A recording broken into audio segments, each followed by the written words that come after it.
ونستغفره ونؤمن به ونتوكل عليه ونعوذ بالله من شرور أنفسنا ومن سيئات أعمالنا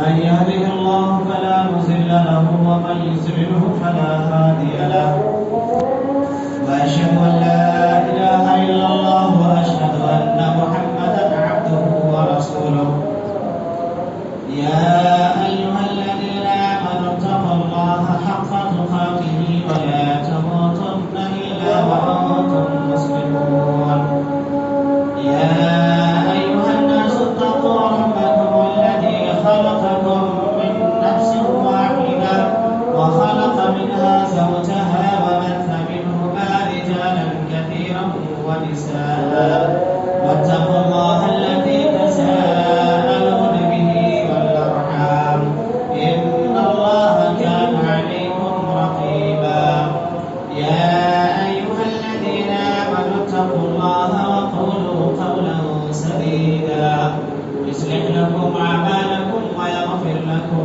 ذنوبكم ومن يطع الله ورسوله فقد فاز فوزا عظيما أما بعد فإن خير الحديث كتاب الله وخير الهدي هدي محمد صلى الله عليه وسلم وشر الأمور محدثاتها وكل محدثة بدعة وكل بدعة ضلالة وكل ضلالة في النار. أعوذ بالله من الشيطان الرجيم. بسم الله الرحمن الرحيم.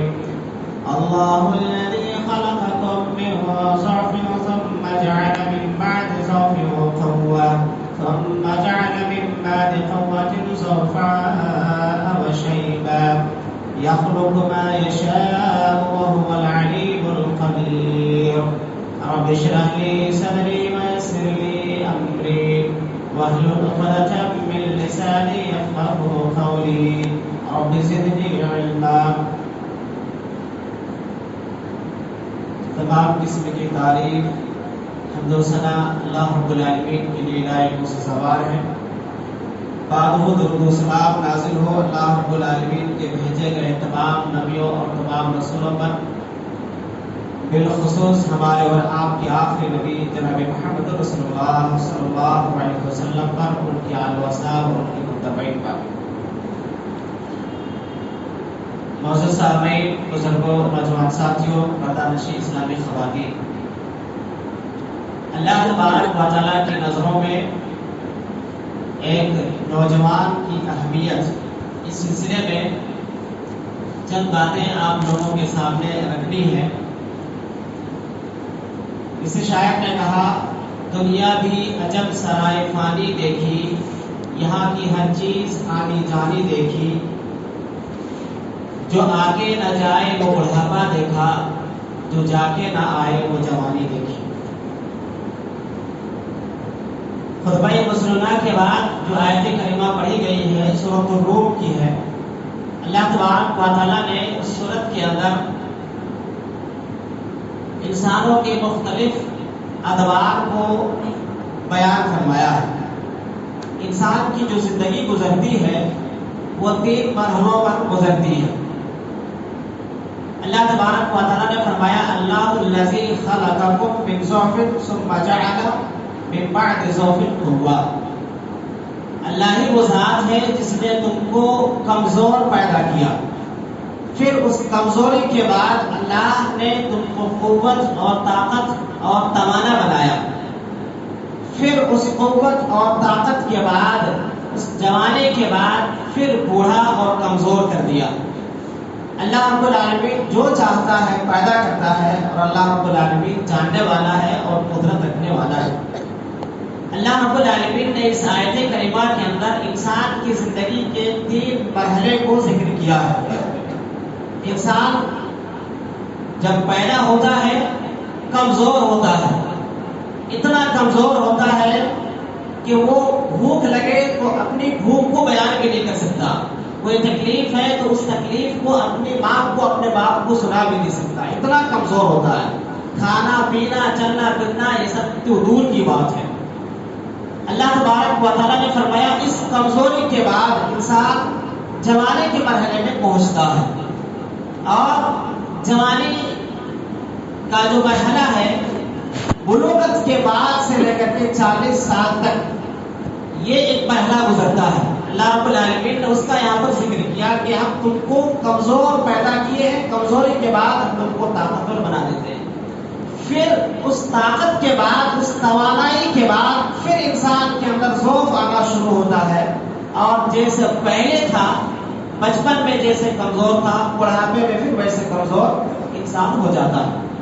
اللہ فرماتا ہے یخلق ما یشاء وهو العلیم القدیر، اللہ جو چاہتا ہے پیدا کرتا ہے، اور اللہ جانتا ہے اور قدرت رکھتا ہے۔ اللہ رب العالمین نے بتایا یہ کہ کس کمزور سے بچے کو جوانے تک پہنچانا ہے اور کیوں پہنچانا ہے، اور پھر اس جوانے سے بڑھاپے تک کیوں لے کے جانا ہے، اور لے کے جانا ہے کہ نہیں لے کے جانا ہے، اس کا علم صرف اللہ کو معلوم ہے۔ بعض دفعہ بہت سارے ایسے ہوتے ہیں، بہت سارے بچے ماں کے پیٹ میں انتقال ہو جاتے ہیں، بہت سارے بچے دنیا میں آنے کے بعد فوراً انتقال کر جاتے ہیں، کچھ 2 سال 4 سال 6 سال کے بعد انتقال کرتے ہیں۔ تو ایسا جو معاملہ ہے، پھر بعض جوانی کو پہنچتے ہیں، کچھ جوانی میں انتقال کر جاتے ہیں، کچھ بڑھاپے کو پہنچتے ہیں، اور پوری زندگی جینے کے بعد ان کی وفات ہوتی ہے۔ ایسا کیوں ہوتا ہے، اس کا علم صرف اللہ رب العالمین کو ہے، اور اللہ رب العالمین تمام چیزوں پر قادر ہے۔ یعنی بچپن میں بھی وفات دینے پر اللہ قادر ہے، اور اس کمزوری کو طاقتور بنانے پر، جوان بنانے پر بھی اللہ قادر ہے، اور پھر جوان بنانے کے بعد بڑھاپا تک لے جانے پر، بڑھاپا غالب کرنے پر بھی اللہ قادر ہے۔ تمام چیزوں پر اللہ رب العالمین قادر ہے۔ پتہ یہ چلا کہ انسان کی زندگی کا جو یہ 3 مرحلے ہیں، ان 3 مرحلوں میں سب سے اہم مرحلہ ہوتا ہے جوانی کا مرحلہ، اور اللہ تبارک و تعالیٰ نے اس آیت کریمہ کے اندر اس چیز کو بیان فرمایا ہے، اور یہ اللہ تبارک و تعالیٰ کے نزدیک جوانی کا مرحلہ پسندیدہ ہوتا ہے۔ اللہ تبارک و تعالیٰ کے نزدیک اس کی بڑی اہمیت ہے، اس کی بڑی قدر ہے، کیونکہ جو جوانی ہوتی ہے، جو شباب ہوتا ہے، شباب پر جب انسان ہوتا ہے تو اس کے اندر جذبات، آرزوئیں اور تمنائیں اس کی جو ہے ایک الگ ہی اونچائی پر ہوتی ہے، اور انسان جوانی میں وہ کچھ کر سکتا ہے جو بچپن میں نہیں کر سکتا، جو بڑھاپے میں بھی نہیں کر سکتا۔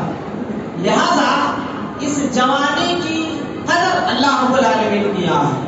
کہا جاتا ہے کہ جوان قوم کے سرمایہ ہوتے ہیں، اگر جوان سدھر جائیں گے تو پوری قوم کو سدھار دیں گے، اور اگر جوان بگڑ جائیں گے تو پوری قوم کا بگڑنا لازمی ہے۔ اللہ تبارک و تعالیٰ کے نظر میں ایک جوان کی کتنی اہمیت ہے، جوانی کے جو دور ہوتے ہیں، اس دور کی کیا قدر ہے، اللہ کے نبی صلی اللہ علیہ وسلم نے ایک حدیث پاک کے اندر اس کو بیان فرمایا۔ صحیح بخاری صحیح مسلم کی حدیث ہے، حضرت ابو ہریرہ رضی اللہ عنہ راوی حدیث ہے، فرماتے ہیں سبعۃ یظلھم اللہ فی ظلہ یوم لا ظل الا ظلہ، قیامت کے دن جہاں پر کسی چیز کا کوئی سایہ نہیں ہوگا، اللہ تبارک و تعالیٰ کا صرف عرش ہوگا، اور اس عرش کا ہی سایہ ہوگا۔ اللہ تبارک و تعالیٰ اس عرش کے سائے میں 7 قسم کے لوگوں کو جگہ عطا فرمائے گا۔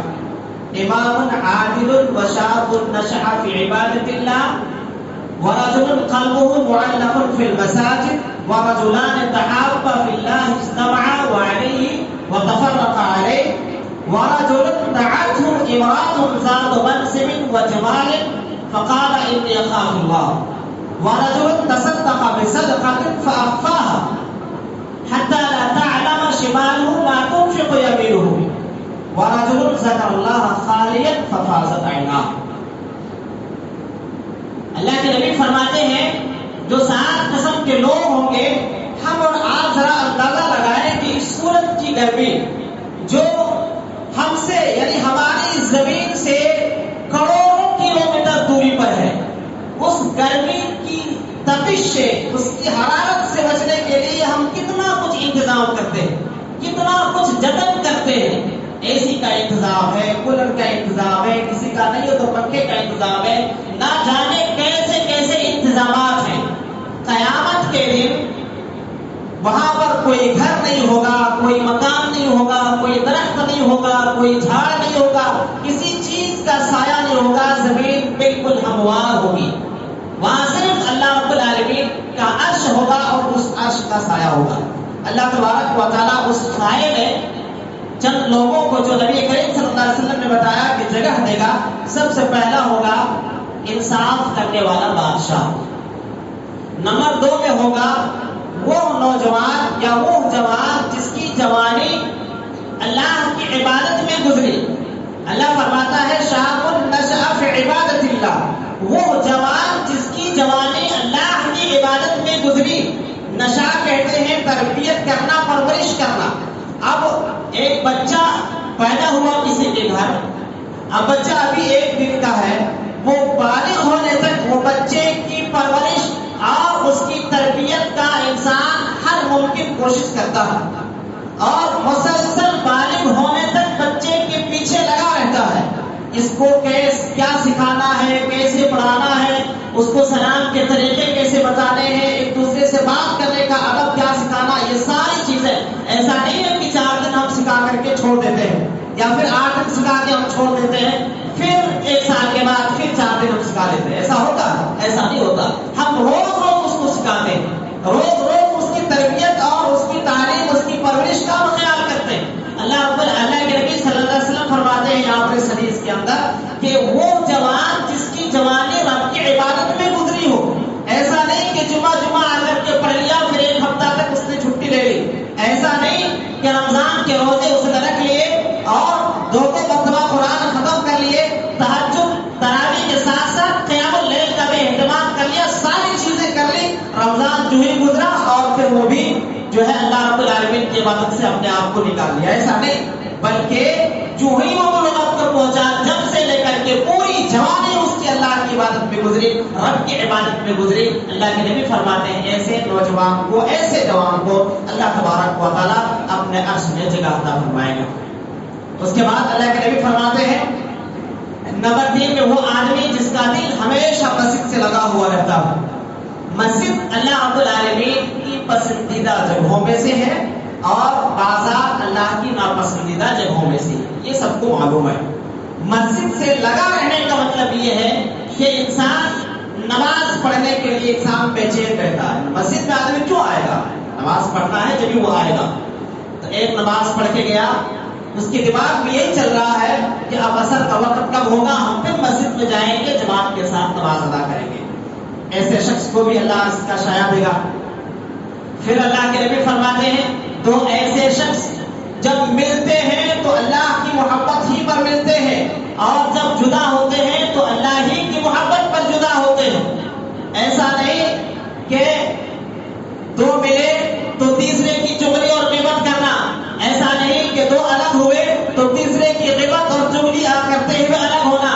ایسا نہیں ہے، بلکہ جب بھی ملا ہے تو اللہ کو یاد کرنے، اللہ کو ذکر کرنے، اللہ کو دین کی سیکھنے، اللہ کے دین کو سکھانے کی کوشش میں جمع ہوا ہے اور جب بھی الگ ہوا ہے تو اللہ کی خاطر الگ ہوا ہے. ایسے جوان، ایسے لوگ اللہ کے نبی فرماتے ہیں اس کو بھی عرش کا سایہ ملے گا. پھر اللہ کے نبی فرماتے ہیں ایک ایسا آدمی جس کو کسی صاحب منصب، کسی عہدے والی اور خوبصورت عورت نے بدکاری کے اوپر ابھارا لیکن اس نے انکار کر دیا کہ میں اللہ سے ڈرتا ہوں، ایسے شخص کو بھی اللہ عرش کا سایہ عطا فرمائے گا. اور نمبر 6 میں ہے ایسا آدمی جس نے اتنا چھپ کر کے صدقہ کیا کہ اس کے داہنے ہاتھ میں کیا خرچ کیا اس کے بائیں ہاتھ کو پتہ نہیں چلا. آج تو ایسا ہے کہ 4 کلو کا راشن خرچ کر کے کسی غریب کو دے کر کے پیپر میں فوٹو دیا جاتا ہے، واٹس ایپ اور نہ جانے کیسے کیسے گروپوں میں اس کو شیئر کیا جاتا ہے اپنے آپ کو فیمس کرنے کے لیے، پبلسٹی بٹورنے کے لیے کہ نہیں ہم نے یہ کام کیا، ہم نے خیر کا کام کیا. خیر کا کام ایسا کرنا چاہیے کہ انسان کسی بھی انسان کو نہ پتہ چلے سوائے اللہ رب العالمین کے. تو ایسا شخص کو بھی اللہ رب العالمین عرش میں جگہ دے گا. پھر آخر میں اللہ کے نبی فرماتے ہیں ایک ایسا آدمی جس نے تنہائی میں اپنے رب کو یاد کیا ہوگا اور رب کو یاد کر کے رویا ہوگا، ایسا شخص بھی۔ ہم اور آپ اس آخری ٹکڑے کو دیکھیں، خاص طور سے نوجوان دیکھیں کہ اللہ کے نبی فرماتے ہیں وَرَجُلٌ ذَكَرَ اللَّهَ خَالِيًا فَفَاضَتْ عَيْنَاهُ، وہ آدمی جس نے تنہائی میں اپنے رب کو یاد کیا اور اس کی آنکھوں سے آنسو بہ پڑے۔ ہم تنہائی میں نوجوان طبقہ خاص طور سے دیکھیں کہ ہم تنہائی میں کیا کرتے ہیں، تنہائی میں کیا ہم کبھی اللہ کو یاد کرتے ہیں؟ اپنی جوانی کے جو ایام گزرے ان ایام کو ہم پلٹیں اور دیکھیں کہ کب ہم تنہائی میں رب کو یاد کر کے روئے تھے، کب ہم تنہائی میں بیٹھے تھے اور ہماری آنکھوں سے آنسو بہے تھے۔ تنہائی میں نہ جانے ہم کون کون سے کام کرتے ہیں، کیسے کیسے کام کرتے ہیں کہ وہ کام دل کی اجالے میں ایک باحیا مرد، ایک باحیا عورت یا ایک مؤدب اور مہذب انسان کرنا نہیں چاہے گا، کسی کو دکھانا اور دیکھنا نہیں چاہے گا۔ ایسے ایسے کام آدمی تنہائی میں کرتا ہے۔ تنہائی میں ایسے کام کرنے چاہیے جس کام سے اللہ رب العالمین راضی ہوتا ہو اور جس کام کے کرنے سے اللہ رب العالمین کے یہاں عرش کا سایہ ہمیں اور آپ کو ملتا ہو۔ اس سلسلے میں ایک اور حدیث دیکھیں، ہمیں اور آپ کو پتہ چلے گا کہ جوانی کی اللہ رب العالمین کی قدر کیا ہے۔ اللہ کے نبی صلی اللہ علیہ وسلم کی حدیث ہے صحیح و ترغیب اور ترہیب کی، حضرت عبداللہ بن عباس رضی اللہ عنہ کی حدیث ہے۔ نبی کریم صلی اللہ علیہ وسلم فرماتے ہیں اغتنم خمسا قبل خمس، شبابک قبل حربک، وصحتک قبل سقمک، وغناک قبل فقرک، وفراغک قبل شغلک، وحیاتک قبل موتک۔ پانچ چیزوں سے پہلے غنیمت جانو۔ غنیمت، یہ غنیمت جو ہے، غنیمت کہتے ہیں کہ جب دو فوجیں آپس میں ٹکراتی ہیں، لڑتی ہیں، ایک فوج ہار جاتی ہے اور جیتنے والی فوج ہارنے والے فوج کے سارے سامان کو سمیٹ لیتی ہے، اس مال کو مال غنیمت کہا جاتا ہے۔ وہاں اس مال کو حاصل کرنے میں انسان کو پیسہ نہیں لگانا پڑتا، دیگر چیزیں نہیں لگانی پڑتی، وہ آسانی کے ساتھ وہ مال مل جاتا ہے، وہ مال غنیمت ہے۔ اور ایک چیز اور اس میں ہے، وہ یہ اللہ کے نبی صلی اللہ علیہ وسلم نے جو فرمایا اغتنم خمسا، پانچ چیزوں کو غنیمت جانو، قبل خمس، پانچ چیزوں سے پہلے۔ اس میں یہ جو غنم ہے، کہتے ہیں اغتنم کا اصل غنم ہے، بکری ہے۔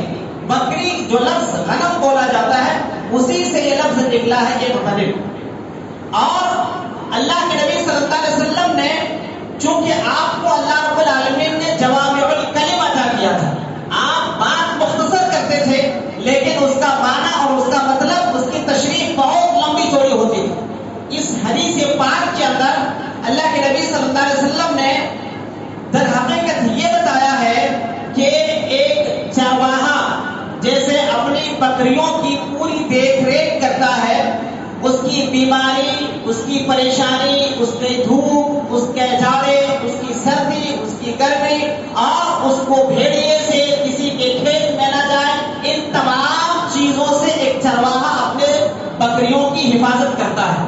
در حقیقت اللہ کے نبی صلی اللہ علیہ وسلم وہی بتانا چاہ رہے اس حدیث پاک کے اندر کہ پانچ چیزوں سے پہلے غنیمت جانو، یعنی جیسے ایک چرواہا اپنے بکریوں کو لے کر کے حساس ہوتا ہے، بہت ایکٹیو ہوتا ہے، ویسے ہی ایک مومن، ایک مسلمان کو ان چیزوں کے بارے میں بہت حساس ہونا چاہیے، بہت ایکٹیو ہونا چاہیے۔ وہ چیزیں کیا ہیں؟ اللہ کے نبی صلی اللہ علیہ وسلم فرماتے ہیں شباب کا قبل حرب، سب سے پہلے جوانی کو غنیمت جانو، اپنے بڑھاپے سے پہلے۔ بڑھاپا جب آ جائے اس سے پہلے جو جوانی اللہ نے دی ہے اس جوانی کی قدر کر لو، اس جوانی سے بھرپور فائدہ اٹھا لو، اور اپنے رب کو راضی کرنے والے جو بھی کام ہو سکتے ہیں وہ سارے کے سارے کام کر لو، تاکہ ہمیں اور آپ کو بڑھاپے میں پچھتانا نہ پڑے۔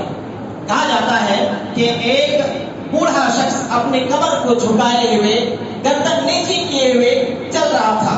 ایک نوجوان کو شرارت سوچی، اس نے پوچھا بڑے میاں آپ زمین پر کیا تلاش کر رہے ہو؟ اس بوڑھے آدمی نے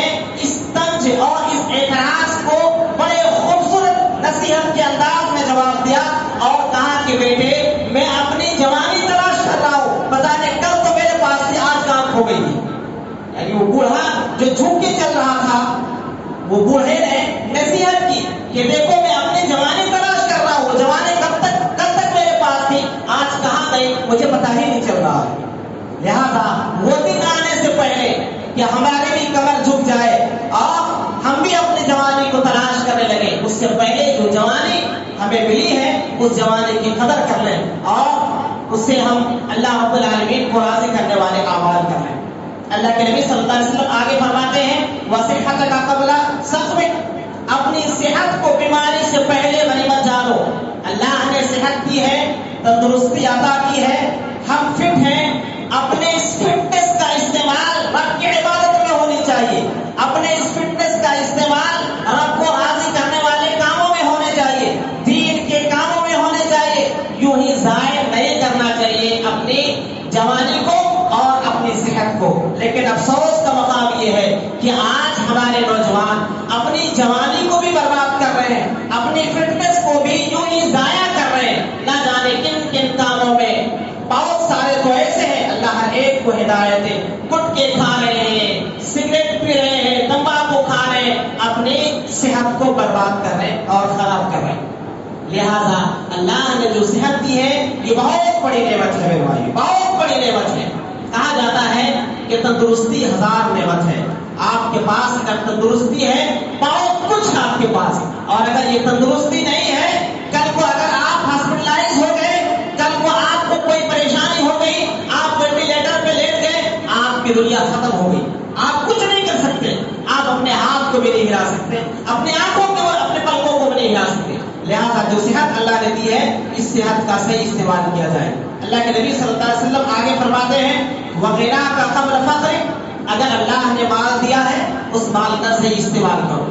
آگے پھر اللہ کے نبی فرماتے ہیں وَفَرَاغَكَ قَبْلَ شُغْلِكَ، اللہ نے اگر فرصت دیا ہے تو اس کا صحیح استعمال کرو۔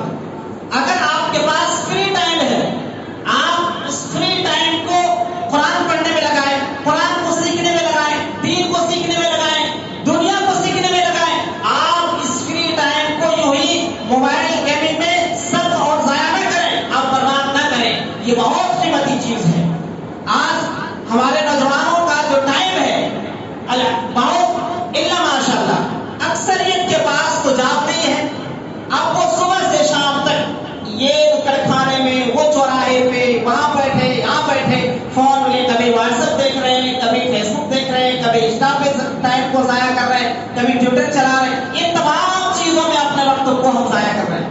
اللہ کے نبی صلی اللہ علیہ وسلم فرماتے ہیں جو وقت اللہ نے تمہیں دیا ہے، اگر تمہارے پاس فری ٹائم ہے تو اس فری ٹائم کا صحیح استعمال کرو اور اس سے ہم اور آپ اس کی قدر کریں۔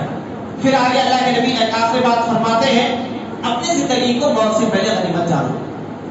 یہ انتہائی ضروری چیزیں ہیں جو ہمیں اور آپ کو کرنے کی چیزیں ہیں۔ علامہ اقبال نے نوجوانوں کو نصیحت کرتے ہوئے بہت سارے ان کے اشعار ہیں، ان میں سے ایک شعر وہ کہتے ہیں تو شاہی ہے پرواز ہے تیرا اور، تو شاہی ہے پرواز ہے کام تیرا، تیرے سامنے آسمان اور بھی ہے۔ آگے کہتے ہیں نہیں تیرا نشیمن قصر سلطانی کے غربت پر، تو شاہی ہے بسیرا کر پہاڑوں کی چٹانوں میں۔ یہ نوجوانوں کا کام نہیں ہے کہ وہ اپنے وقت کو، اپنی جوانی کو یوں ہی گیم میں، کھیل کود میں یا فون میں ان چیزوں میں ضائع کریں، بلکہ جوانی کی قدر ہے اس کی قدر ہونی چاہیے۔ اسی طریقے سے باتیں بڑی لمبی ہیں، نبی کریم صلی اللہ علیہ وسلم کی ایک اور حدیث ہے، سنن ترمذی کی حدیث ہے، حضرت عبداللہ بن مسعود رضی اللہ عنہ کی حدیث ہے، نبی کریم صلی اللہ علیہ وسلم فرماتے ہیں لا تزول قدم ابن آدم یوم القیامت من عند ربہ، قیامت کے دن کسی بندے کے قدم نہیں ہلیں گے جب تک کہ 5 باتوں کا، 5 سوالوں کا وہ جواب نہ دے۔ مشہور حدیث ہے، اللہ کے نبی صلی اللہ علیہ وسلم فرماتے ہیں جو سوالات وہاں پر ہوں گے عن عمرہ فیما افنا وعن شبابہ فیما ابلا وعن مالہ من این اکتسبہ وفیما انفقہ وماذا عمل ماذا علم۔ 5 سوالات ہوں گے۔ اللہ کے نبی فرماتے ہیں پہلا سوال ہوگا کہ تم نے اپنی زندگی کو کہاں گزاری ہے، اس کا جواب دو، اس کا پورا حساب دو۔ اور پھر دوسرا سوال ہوگا تم نے اپنی جوانی کو کہاں گزارا۔ اب سوال یہ ہے، بتانے کا مقصد بھی میرا یہی ہے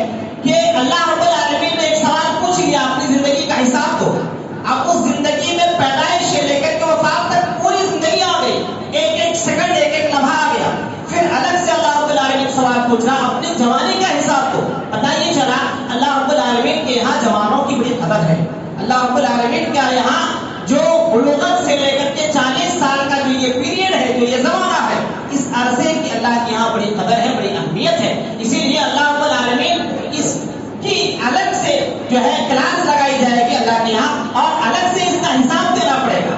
اپنی زندگی کا حساب دینا ہے، لیکن اپنی جوانی کا الگ سے اللہ رب العالمین کے یہاں حساب دینا پڑے گا. پھر کمائی کا حساب دینا پڑے گا، پھر کہاں خرچہ کیا اس کا حساب دینا پڑے گا. یہ ساری چیزیں سب کو معلوم ہے. ہمیں اور آپ کو اپنے اسلاف کی زندگیوں کو پڑھنے کی ضرورت ہے، چاہے مرد ہو چاہے عورت ہو، چاہے جوان لڑکا ہو یا جوان لڑکی ہو، ہر ایک کو اپنے اسلاف کو پڑھنے کی ضرورت ہے.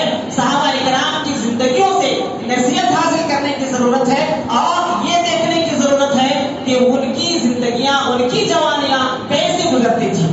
حضرت عبداللہ بن عمر رضی اللہ عنہ کہتے ہیں کہ صحابہ کرام خواب دیکھتے تھے اور وہ نبی کریم صلی اللہ علیہ وسلم سے اپنے خواب پیش کرتے تھے. نبی کریم صلی اللہ علیہ وسلم اس خواب کی تعبیر بتاتے تھے.